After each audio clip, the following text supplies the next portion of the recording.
Зоран Заев прифатил промена на знамето, химната и државниот грб. Покрај македонските херои во химната ќе бидат додадени имиња и на неколку албански екстремисти и членови на балистичкото движење, а ќе се дебатира и за промена на знамето и грбот со цел државните символи да ја рефлектираат етничката рамноправност, онака како што се бараше со платформата на албанските партии.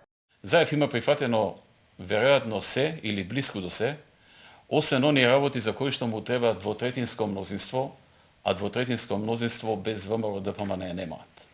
И затоа тој на неколку места кажал дека нема веднаш да се оди на промена на знамето, на промена на химната, веројатно и грбот, ако не се лажам, тука бил предмет на разговори, затоа што за нив е потребно двотретинско мнозинство и потребно е и ВМРО ДПМН да се согласи. Македонија од овој момент ќе нема.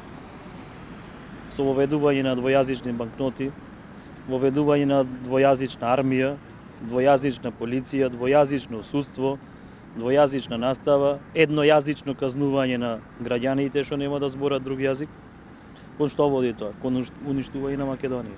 Слушнав дека на некои места кажал дека не прифатиле командите во армијата на Македонија да се издаваат на друг јазик освен на македонскиот.